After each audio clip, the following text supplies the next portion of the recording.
Good day, brothers and sisters. It's Sunday once again, and I hope that you're excited to praise and worship the Lord. And at this time, dear brothers and sisters, I'd like to remind you that here in Metro Cebu, we have already started our in-person gathering, and we are seeing more and more of our brethren attending Sunday after Sunday. There's been an increase in our attendance, and I would like to commend and thank our people for somehow putting value on our in-person gathering. And I think it's very important that we realize that we cannot replace in-person gathering with a virtual service. I understand, however, that there are some of us who are outside of Metro Cebu, and this is something that has provided spiritual nourishment to you. And of course, we would like to serve you through this virtual services. But again, let me encourage our brethren who are here in Metro Cebu, and there are no impediments for you to join us. Please come and join us in our worship gatherings. Now, as we begin this worship service, I'd like to remind you of the sovereignty of God in our lives. Oftentimes, when we face a lot of difficulties and we see that the environment that we are living in is becoming more and more messy, and we find that there's more violence, there's more perversion, there's more rebellion and idolatry against God. Sometimes we can be very, very discouraged, and sometimes we might lose sight of the sovereignty of God. But we are to remind ourselves that God in His sovereignty has His own timing. And eventually, God will put everything under His feet, and His dominion will rule from end to end, from one end of the earth to another. And we know that ultimately, the kingship of the Lord will prevail, and the kingdom of God will eventually be established even here on earth. I like to remind you of a psalm which somehow teaches of the sovereignty of God and His rulership. And in Psalm 2, it says, "Why are the nations in an uproar, and the peoples devising a vain thing?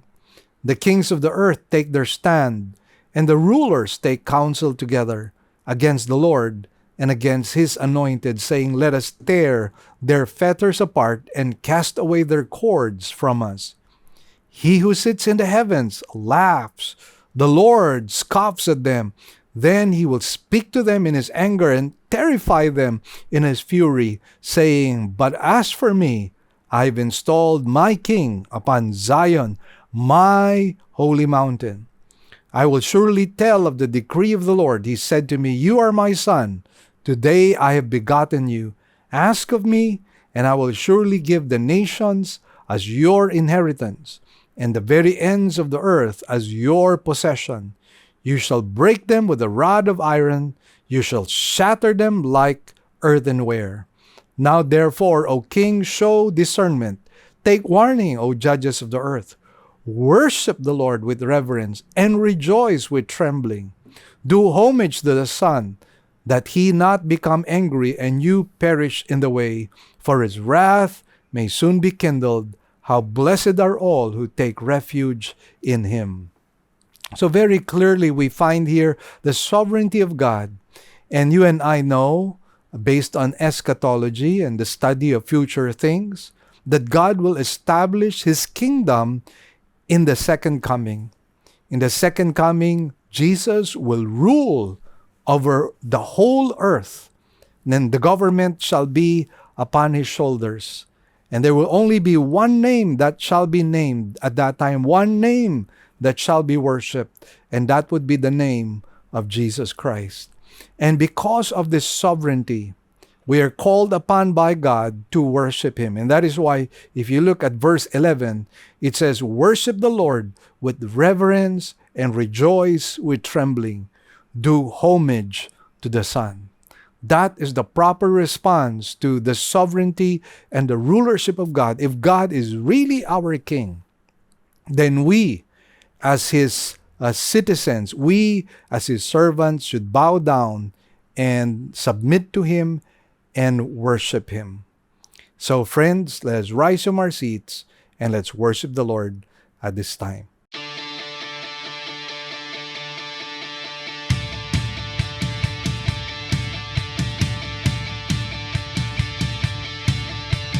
God of all creation, we come in celebration. We rejoice in Christ the King.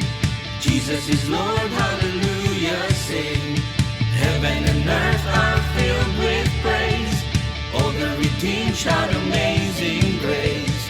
Oh, what great salvation brings. Jesus is Lord, hallelujah, sing.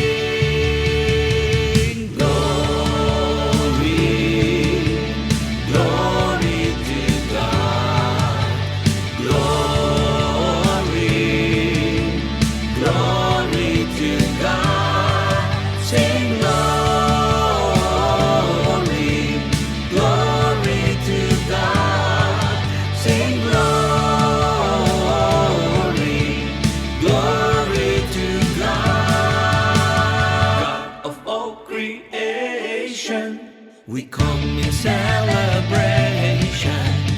We rejoice in Christ the King. Jesus is Lord, hallelujah, sing.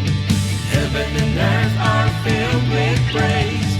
All the redeemed shout amazing grace. Oh, what great salvation brings. Jesus is Lord, hallelujah, sing. Glory, glory to God.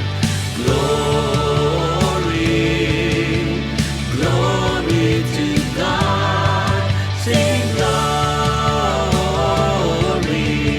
glory to God. Sing glory, glory to God. He's the great I am, forever the same. Prince of Peace, His love never ends. We exalt your name. We exalt your name. He's the great I am, forever the same. Prince of Peace, His love never ends. We exalt your name. We exalt your name. God of all creation, we come in celebration. We rejoice in Christ the King. Jesus is Lord, hallelujah, sing. Heaven and earth are filled with praise. All the redeemed shout amazing grace. Oh, what great salvation brings. Jesus is Lord, hallelujah, sing. God of all creation.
You bring us back to life. As you heal the brokenhearted, you are coming after us. How great, oh how great, our God, the living God, the same today, forevermore. Our God, your steadfast love will carry us to where you are. Our God who was and is and always will be, our God.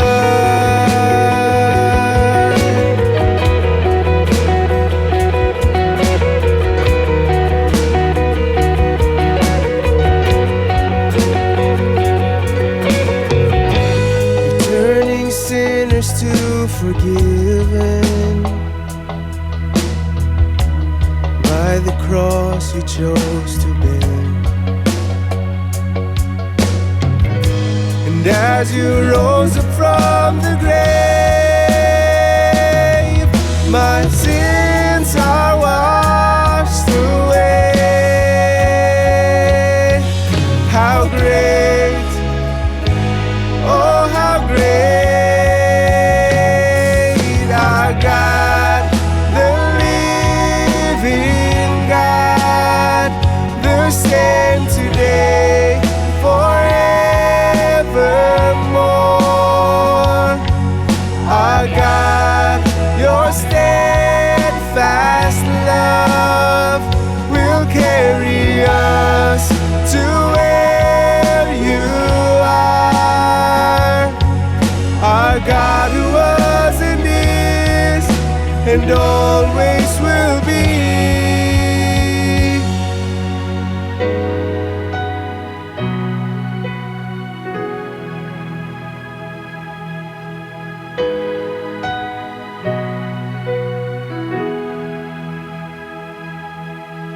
Through it all you remain. Through it all you stay the same. Through it all you remain. Through it all you stay the same. Through it all you remain. Through it all you stay the same. Through it all you remain. Through it all you stay the same. Oh, our God, the living God, the same today, forevermore. Our God, the living God, the same today, forevermore.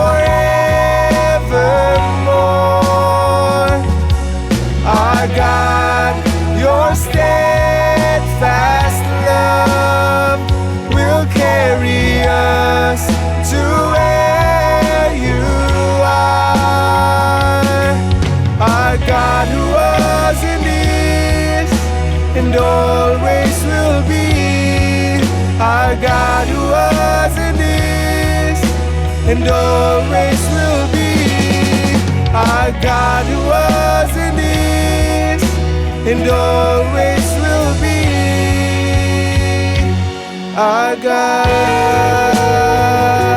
oh.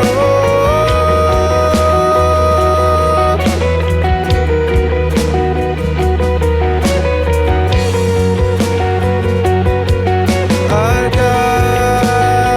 God, oh.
Here are our announcements. We now have two kinds of services.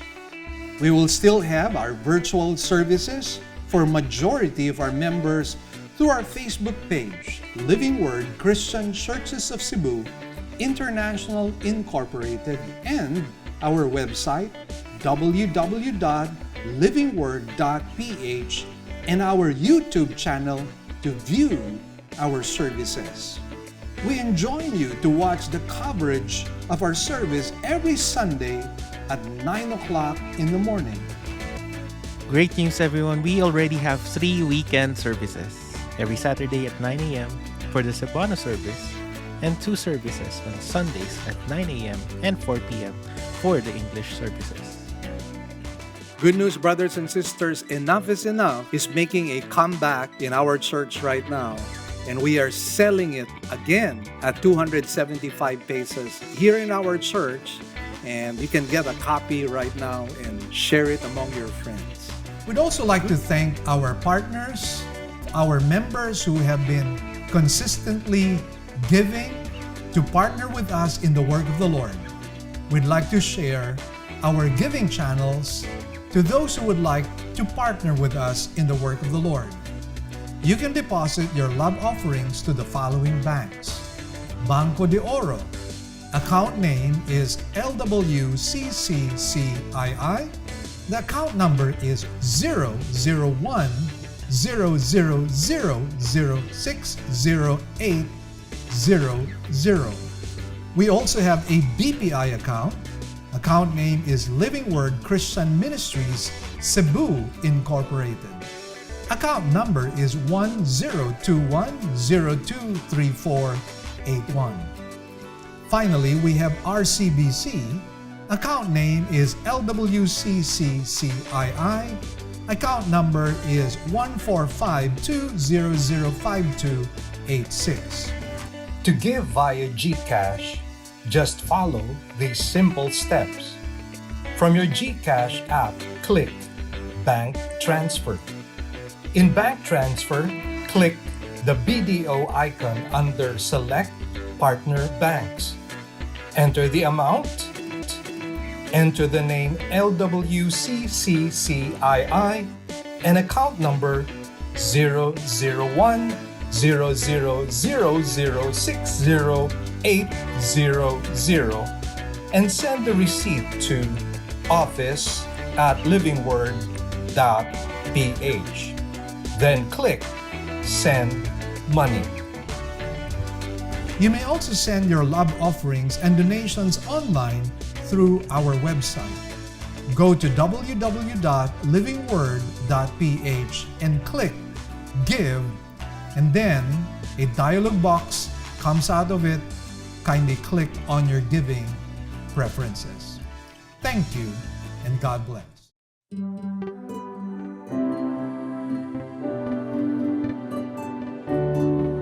The title of today's sermon is Our Dangerous Calling. We will take our text from Matthew 10, verses 16 to 20. Shall we rise, please, and honor God's word? Behold, I send you out as sheep in the midst of wolves. So be shrewd as serpents and innocent as doves. But beware of men, for they will hand you over to the courts and scourge you in their synagogues. And you will even be brought before governors and kings for my sake, as a testimony to them and to the Gentiles. But when they hand you over, do not worry about how or what you are to say, for it will be given you in that hour what you are to say. For it is not you who speak, but it is the Spirit of your Father who speaks in you. Let's bow our heads in prayer at this time and let's seek God's blessing on His Word. Our Heavenly Father, we come before you with thanksgiving in our hearts, and we rejoice in all of your goodness and faithfulness to us. Lord, we are eternally indebted to you. And we thank you for your Word, because your Word has instructed us, guided us into the ways of righteousness. And once again today, we want to be shaped and molded by the Word. So renew our minds, O God. Open our hearts and our minds. And I pray for the Holy Spirit to be with me as I teach on this passage. Lord, whatever is going to be achieved today, we will give you back the glory, the praises, and the thanks. In Jesus' blessed name we pray. Amen and amen. If I were to describe the kind of Christianity in this 21st century, it is a kind or a brand of Christianity that does not understand the cost of following the Lord Jesus Christ. You see, the Lord Jesus Christ told His disciples that following Him is not going to be a bed of roses. It is going to be a very difficult and treacherous journey as a Christian and as a disciple. And that is why there will be difficulties along the way. Sadly, in this 21st century, the kind of Christianity we have is selective obedience, a kind of consumer mentality. And what we desire simply is that we might be blessed. We do not desire to somehow serve and walk according to the path that the Lord has given to us, which oftentimes brings inconvenience and great discomfort. Christianity in the 21st century, in a democratic environment most especially, hardly feels the imminent danger it carries. This is because democracy touts freedom of religion and freedom of speech. First century Christianity, however, meant living in a clear and present danger. That was how it was in the first century. And that is why we find that in the book of Acts, somehow it is smeared with the blood of martyrs. And this is something that we also will see when we read books like Fox's Book of Martyrs. There were many people who had sacrificed their own lives for the sake of Christ and for the sake of His kingdom. And so the disciples knew that when they followed Christ, when they fulfilled the Great Commission, it involved great danger in their lives. Now, today, as we see this threat that Jesus warns and calls His disciples to, we find that there are ways by which you and I can respond. And so I'm going to talk about the danger that is involved in following the Lord Jesus Christ and fulfilling the Great Commission. At the same time, I will talk about how we respond to those manifestations of danger. So here are our 3 points which we will be studying, the 3 responses to danger. So first, we're going to talk about the dangerous men and their character in verse 16. And our response is be wise. In verses 17 to 18, we will see the dangerous men and their action. And our response would be grab the opportunity. In verses 19 to 20, we find the dangerous interrogation, and our response is to speak up. So let's dive into our study and let's talk about the dangerous men and their character and our response, which is to be wise. We find this in verse 16, and it states, "Behold, I send you out as sheep in the midst of wolves, so be shrewd as serpents and innocent as doves." Now, one thing I'd like us to note is that it is unnatural for sheep to walk into a den of wolves, and most unnatural for a shepherd to send his sheep to wolves, and that is because sheep are so gentle and so defenseless. And we have to understand that the way we have been described by the Lord is that we are like sheep. And pardon me for this, but sheep happen to be not only defenseless, but they happen to be the most stupid among animals. And that is why they really need a shepherd. And that is why here we find something quite unnatural in the commission that God had given in sending us into the midst of wolves. Now, just to give you a little illustration about lambs or about sheep, I'd like to share to you about how defenseless they are, how helpless and defenseless they are.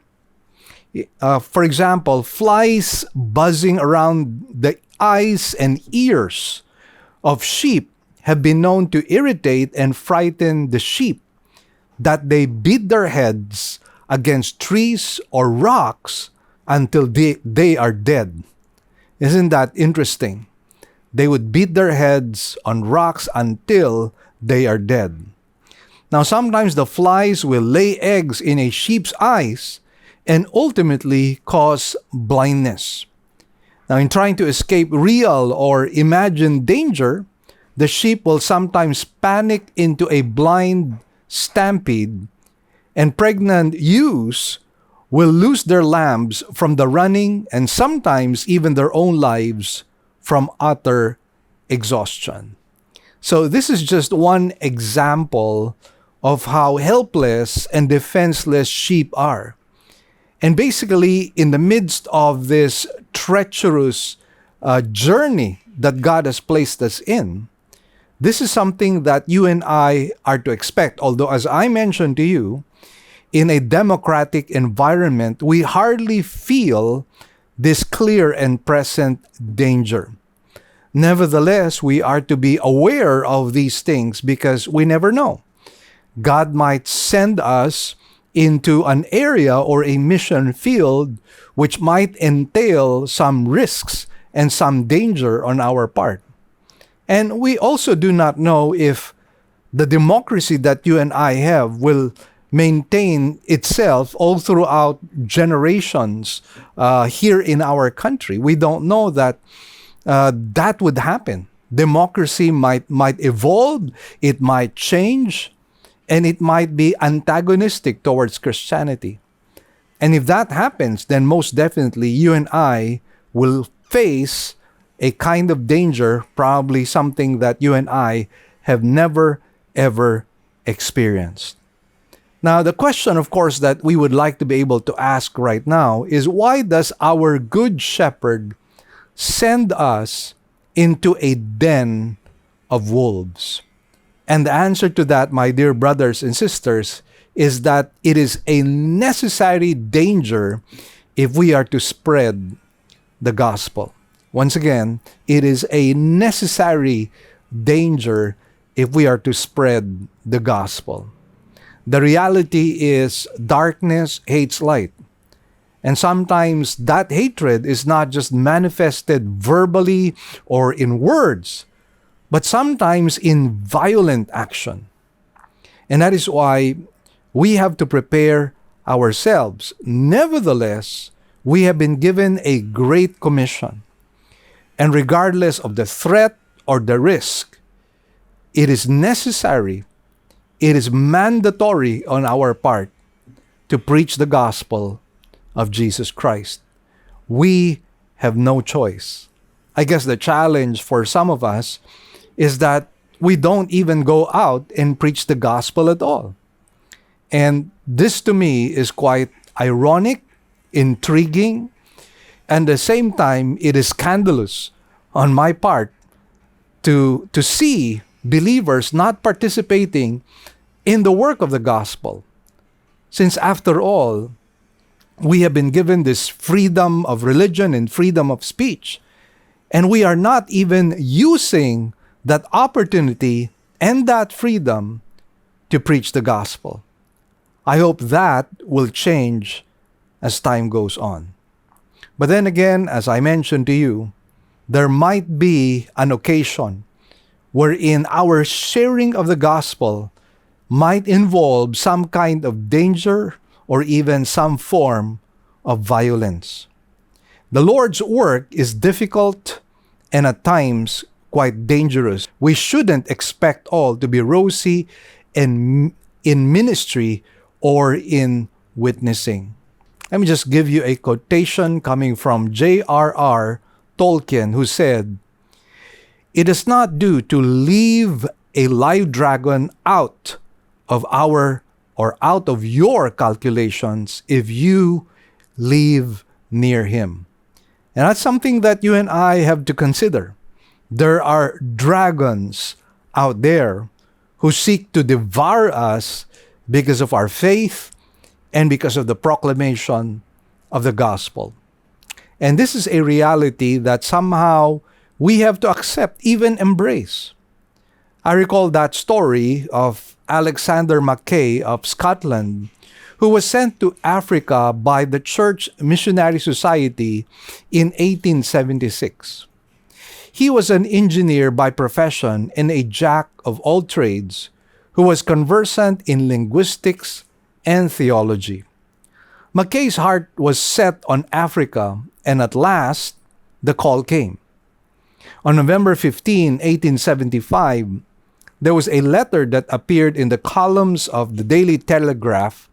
It was from H.M. Stanley, the famous explorer who found Livingstone, and it told of the needs of the ancient kingdom of Uganda.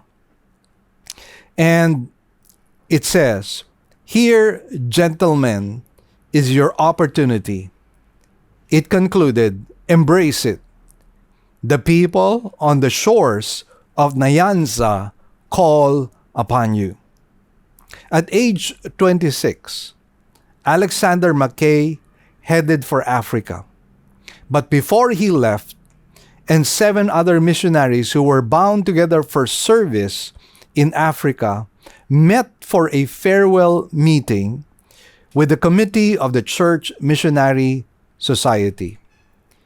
Each of the missionaries said a few words, and the last speaker being the youngest of the party, Alexander Mackay. There was a stillness in the room as the erect young Scot spoke. "There is one thing," he said, "which my brethren have not said, and which I want to say. I want to remind the committee that within 6 months, they will probably hear that one of us is dead." All eyes were fastened on him as he went on.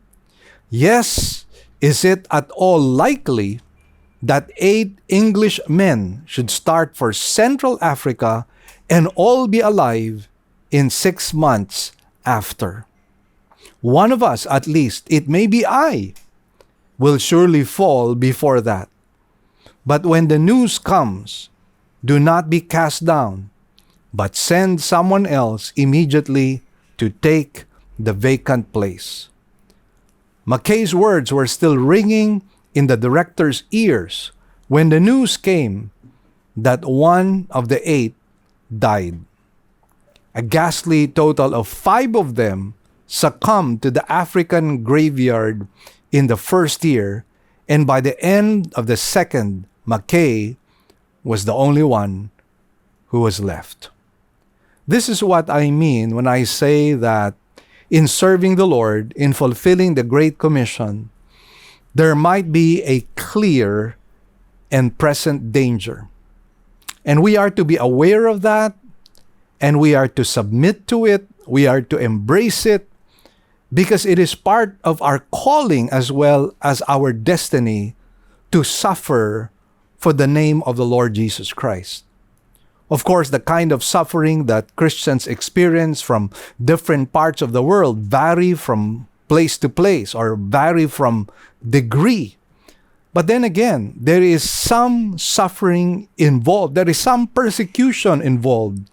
Because as the Bible says, the godly shall be persecuted.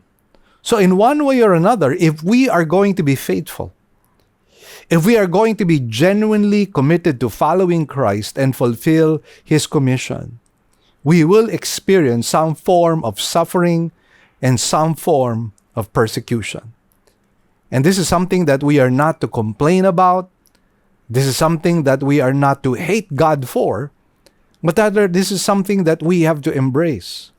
After all, we are eternally indebted to the Lord. And the sufferings of this world would be nothing in comparison to the eternal weight of glory that you and I would receive when you and I go home to be with the Lord. And that is why, dear friends, let me challenge you. If you may not be somebody who is consistent and faithful to the Great Commission, let me challenge you to be faithful. And yes, expect some persecution that might take place. Now, we are to fear not, however. Why? Because the Great Shepherd walks amongst us. I'd like to remind you of that favorite psalm, probably the most favorite psalm of all time, Psalm 23, a psalm of David. It goes, "The Lord is my shepherd, I shall not want. He makes me lie down in green pastures. He leads me beside quiet waters. He restores my soul. He guides me in the paths of righteousness for His name's sake. Even though I walk through the valley of the shadow of death, I fear no evil, for You are with me. Your rod and Your staff, they comfort me." This is somehow something that should encourage us. And of course, if you follow through with the Great Commission, it ends with a promise, "Lo, I shall be with you until the end of the age."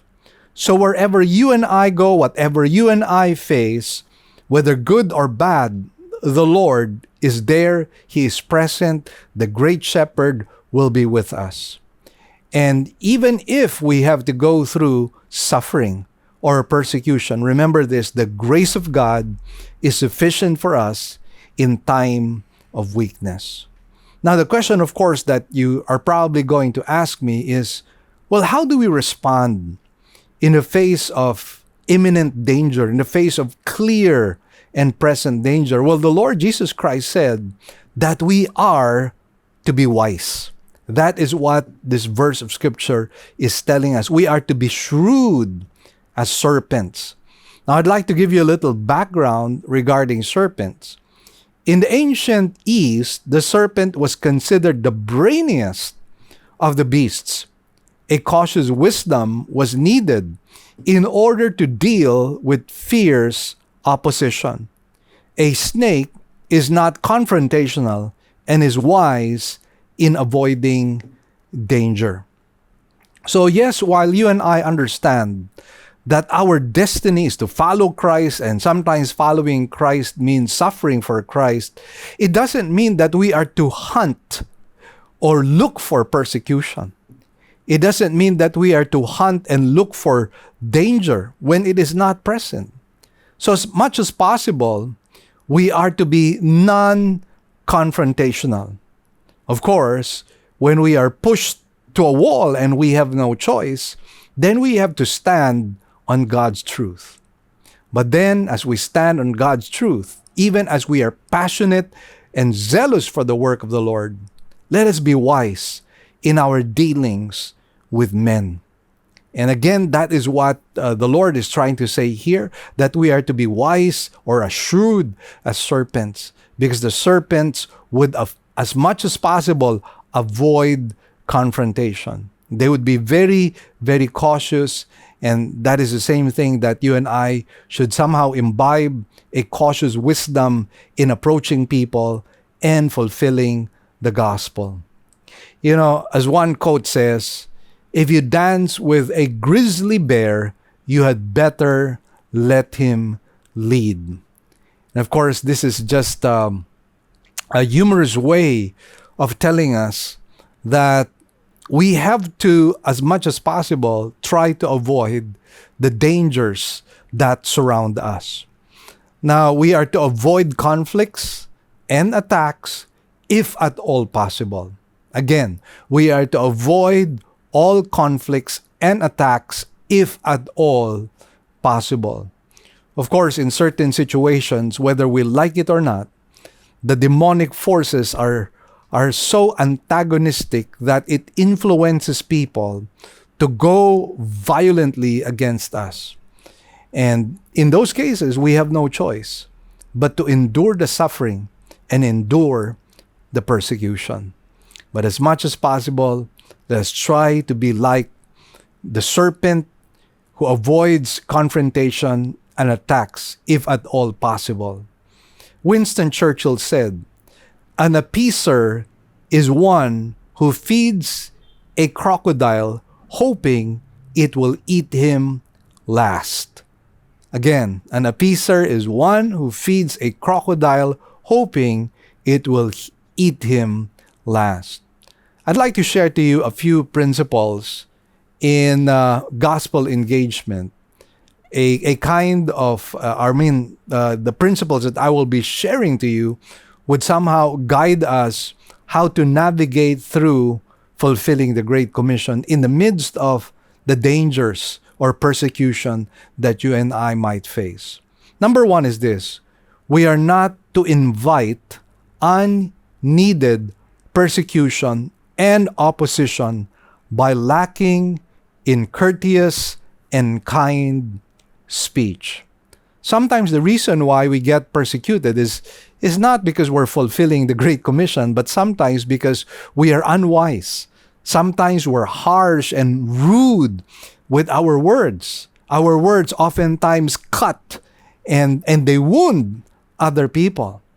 And obviously, if that happens, then we are inviting persecution. We are inviting attacks on our person. Remember what the Bible says. We are to speak the truth in love. And Paul, in his exhortation or admonition rather, to Timothy, he said, the goal of our instruction is love. And so again, that is something very important. Now here's a quote. Cardinal Hall says, never insult an alligator until you have crossed the river. Again, this humorous quotation is telling us that as much as possible, we are to be very careful with our speech. Now here's the second one. The second principle, it is best to focus on salvation rather than attacking peripheral and controversial topics. And sometimes that's what happens with us. We would rather engage in controversial topics, topics that are very, I would say, topics that lend itself to debates and arguments and conflict. And so I think we have to be very, very careful. As one quotation says, don't wrestle with a pig. You will both get all dirty and the pig likes it.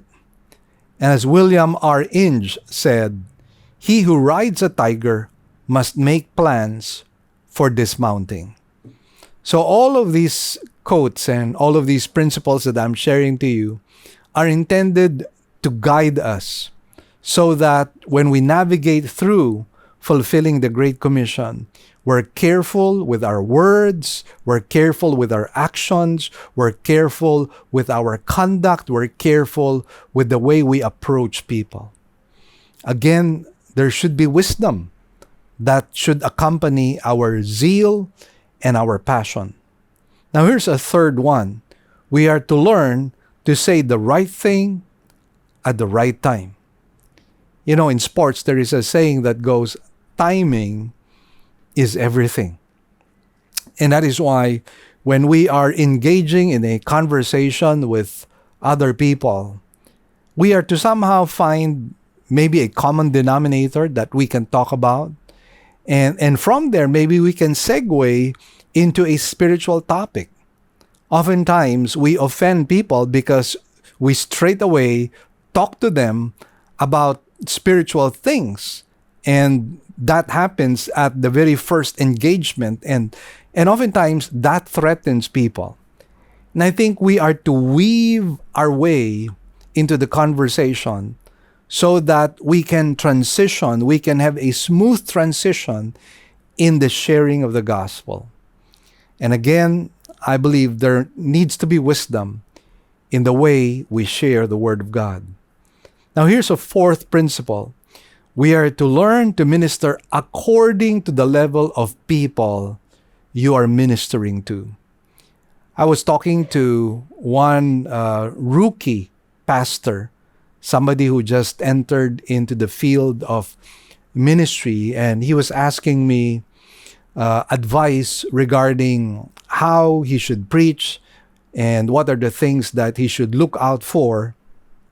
When one of the basic things I told him is this: know your audience. Know your audience. Because I believe it is knowing your audience that will make you connect with them.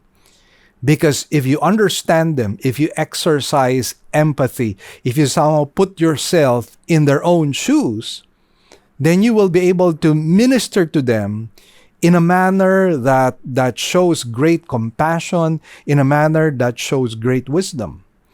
And that's exactly what we had studied in the previous sermon as well. And I just like to quote to you once again, 1 Corinthians chapter 9, verses 19 to 23. It says, "For though I am free from all men, I have made myself a slave to all, so that I may win more. To the Jews I became as a Jew, so that I might win Jews.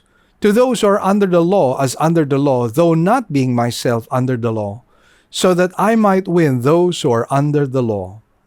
To those who are without law, as without law, though not being without the law of God, but under the law of Christ, so that I might win those who are without law. To the weak I became weak, that I might win the weak. I have become all things to all men, so that I may by all means save some. I do all things for the sake of the gospel, so that I may become a fellow partaker of it. So what we see here is that Paul was like a chameleon. He would change colors depending on his audience. Now, we're not talking here about compromising the truth or compromising our faith. It is just merely ministering according to the level where people are. And oftentimes, we just have to understand and know who our audience is. Because if we know who our audience is, then we would know their sensitivities. We would know the things that would offend them. We would know the things that would hurt them or would look something discriminatory. And that is why, again, we're not talking about compromise here or compromising the truth. The truth should stay as it is. But then there are ways to be able to communicate that truth to make it as palatable as possible to the people that we are talking to. Now, of course, whether we like it or not, there will definitely be some who will be offended. And we are to imbibe the principle that we are to be pleasers of God rather than pleasers of men. So once again, very important that we be shrewd as serpents. And then the Lord Jesus Christ said, be shrewd as serpents, but gentle or innocent as doves. And what does that mean? Well, doves symbolize that which is unmixed, pure. It speaks of no deception in your character and your message. In other words, what Jesus is really trying to say here is we are to be genuine. And genuineness means that we are sincere.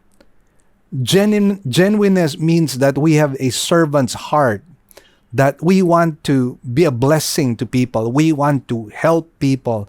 We want people to experience deliverance and redemption in their lives. You know, sometimes we underestimate the kind of judgment and the kind of discernment other people have, even those who happen to be unbelievers. Sometimes they are good judges of character, and if you are a fake, they will be able to spot it. And that is why it is very important that we be genuine. I recall in my study as a marketing man in my previous job, it was somehow inculcated in us that if you are selling something, if you happen to be a salesman, you have to believe in your product. You have to believe in what you are selling.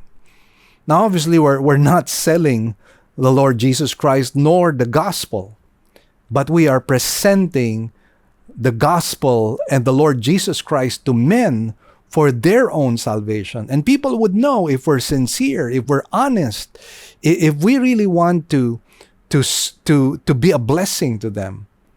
And I think it's very important that we be genuine. And that is what the Lord means when He says that we are to be innocent as doves.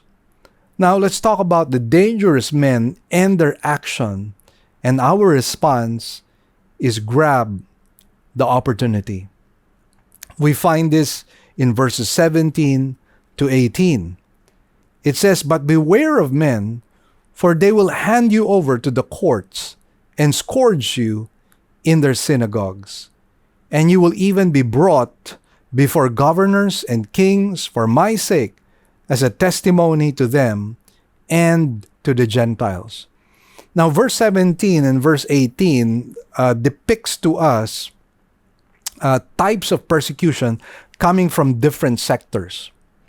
In verse 17, it speaks of a violent response coming from the religious sector. Persecution usually comes first from this group. Now, just to read to you from the historical records, the intimidation, vandalizing, and murder of modern missionaries in primitive societies has almost without exception been carried out or instigated by witch doctors, shamans, or other such religious leaders. And the greatest restrictions on Christian ministry and worship outside the atheistic communist world is in Muslim countries. And so here we find that there will be persecution coming from the religious sector.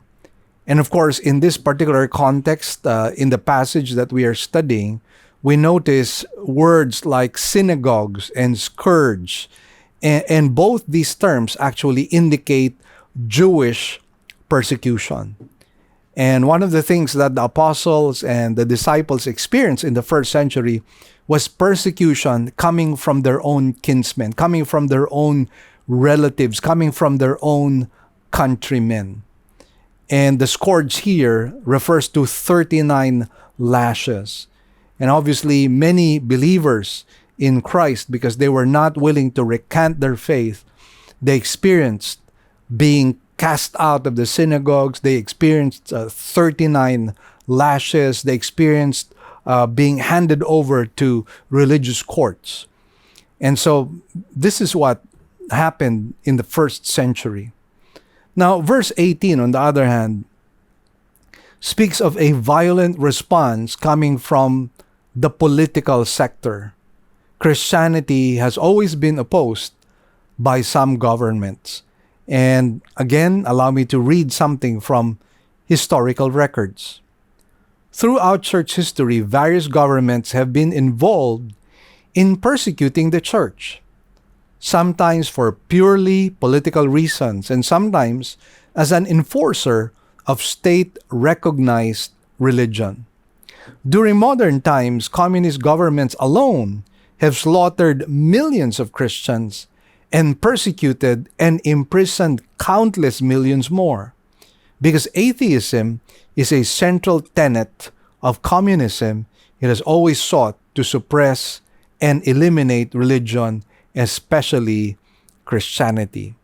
I recall what Mao Zedong said one time.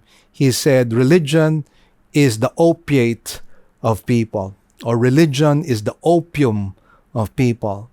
And again, this is the reason why the communists would promote atheism.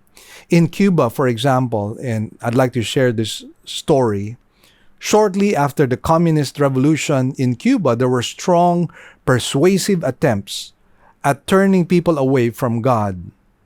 In grade schools, teachers would ask their students whether God could live up to his promises or not. Of course, the students would say yes. The teacher would then illustrate how impotent God actually was. The teacher instructed the students to fervently pray for candy. After 10 minutes, the teacher would ask if anyone had received any candy. The students responded with a sad no. Then the teacher would ask the students to ask the communist state for candy. With expectant hearts, the students did so, and the teacher went around filling the students' hands with sweets. This truly is a differing perspective. Communism, as a cure for social ills, has no room for a loving God. The state's protection of the individual for the benefit of the state will never replace God's own Son dying for our sins on the cross. So, dear friends, sometimes this is the sad reality that we face, that government, which is supposed to really protect the people, could be antagonistic towards the gospel and towards our faith. And how are we to respond in the face of religious or political persecution? Well, we respond by grabbing the opportunity. As the Lord Jesus Christ said, when we are presented before governors and kings, it is a testimony to them and to the Gentiles. And so each and every situation, whether treacherous or not, whether dangerous or not, is actually an opportunity to be able to preach the gospel. And that is what the Lord Jesus Christ is saying here.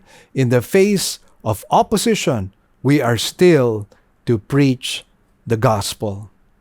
Now, we have not gone through this kind of opposition, obviously, in our own country. The government has not opposed our religion, our faith, our preaching of the gospel. And so this should be a challenge to us to somehow use this opportunity, this open door that God has given to us to be able to preach the gospel in freedom. Because we do not know for how long this freedom will last. In democratic nations like the United States, for example, they want to forbid or prohibit the reading of the Bible, most especially in public schools, or even prayer is prohibited. And so, friends, eventually, there might come a time wherein the democracies that you and I have might be antagonistic towards our faith. And so what do? Even in those occasions, we grab the opportunity to preach the gospel.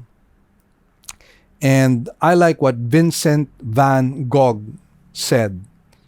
He said, man is not on this earth merely to be happy, nor even simply to be honest. He is there to realize great things for humanity, to attain nobility, and to surmount the vulgarity in which the existence of almost all individuals drags on. We have to understand this higher purpose and higher calling that God has given to us.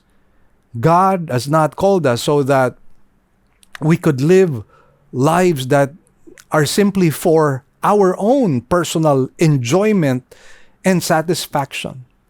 The higher purpose is to serve God, to bring glory and honor to God, and to fulfill the Great Commission. And this is something that we have to remind ourselves over and over again. And so we go to the last point, which is the dangerous interrogation. And our response is to speak up.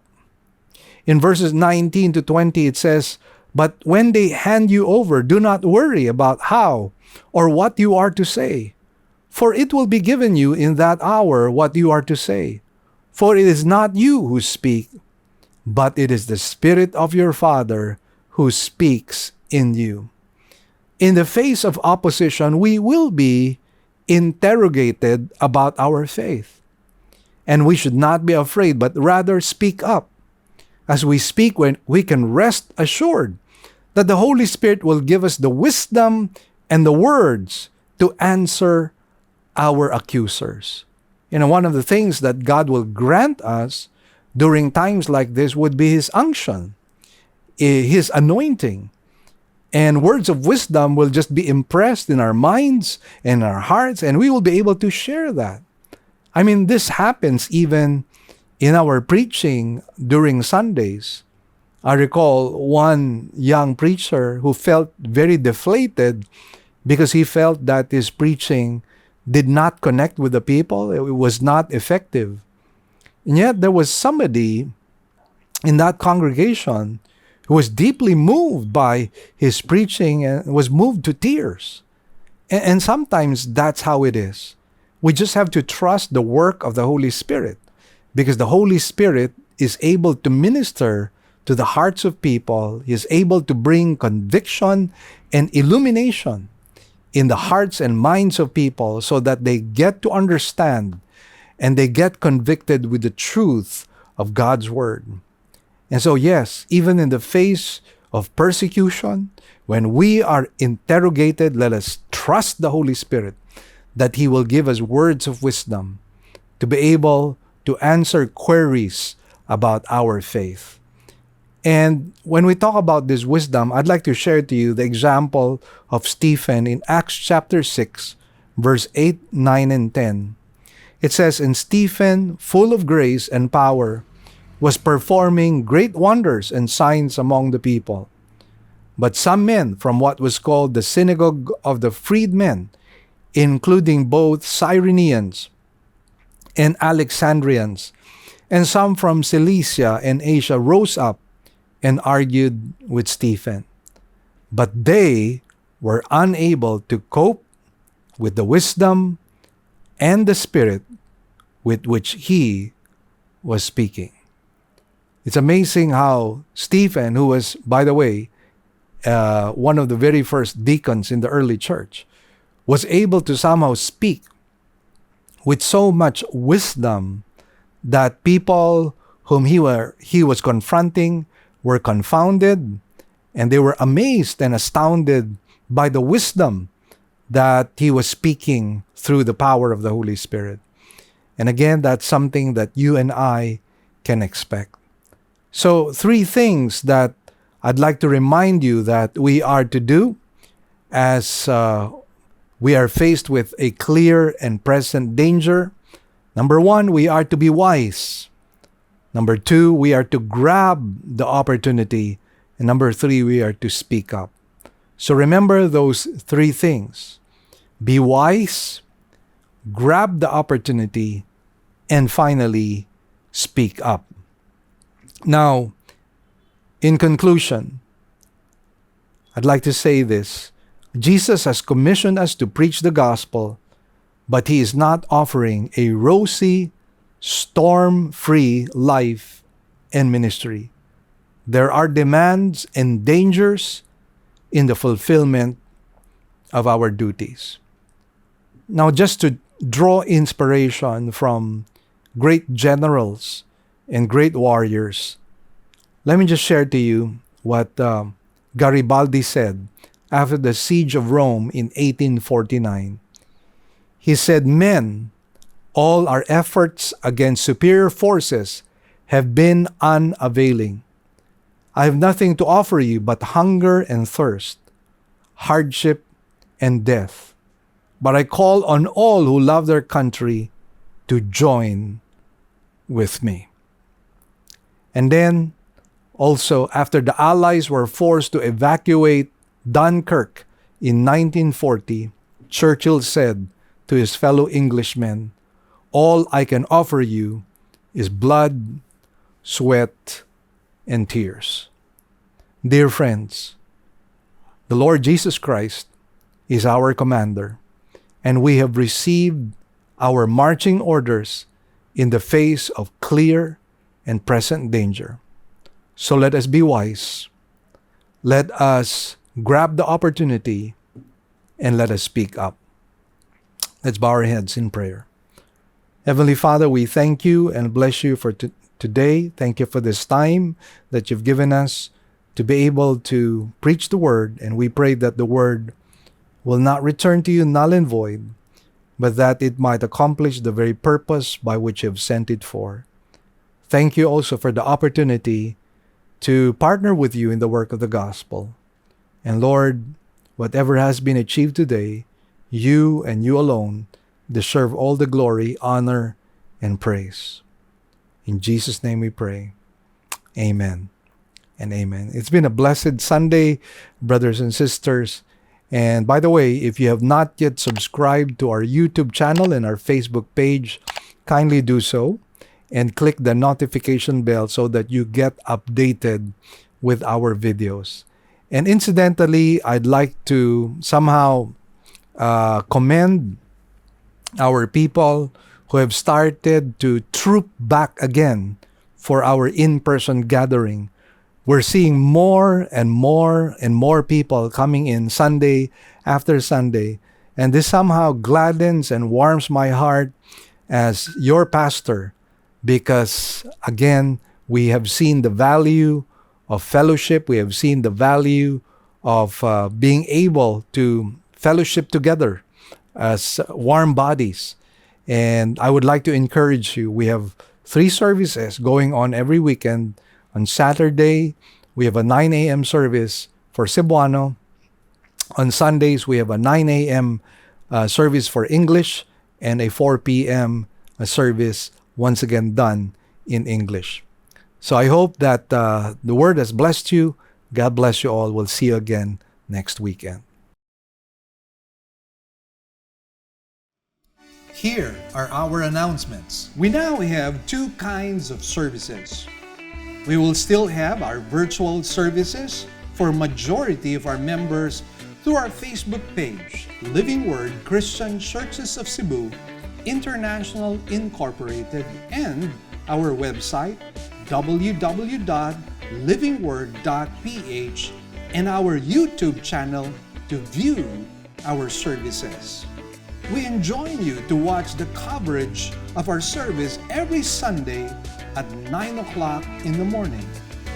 Good news, brothers and sisters! Our radio program will now be heard nationwide through FEBC radio stations. As an added bonus, all Living Word original songs will likewise be aired as well. So, if you would like to listen to our radio program, we're coming out in the following stations.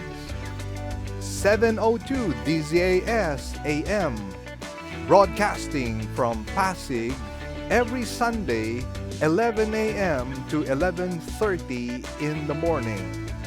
We're also coming out from 104.3 DWAY FM from Legazpi.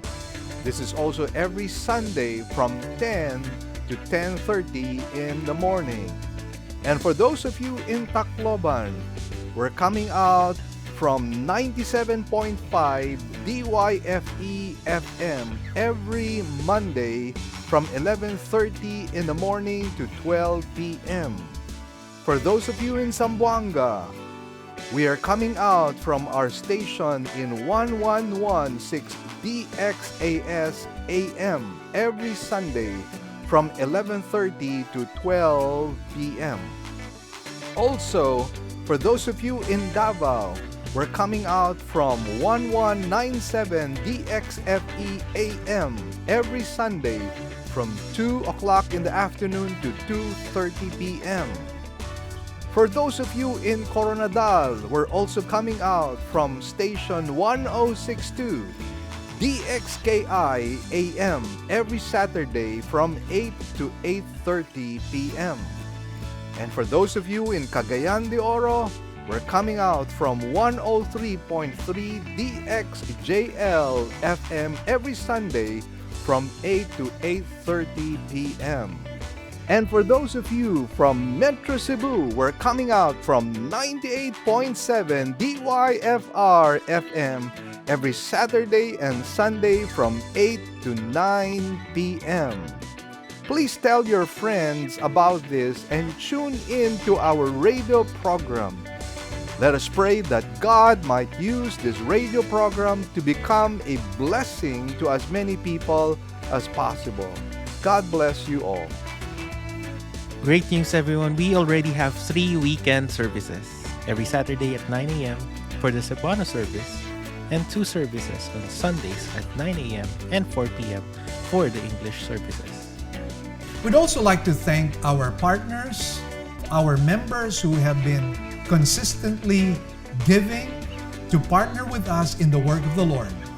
We'd like to share our giving channels to those who would like to partner with us in the work of the Lord.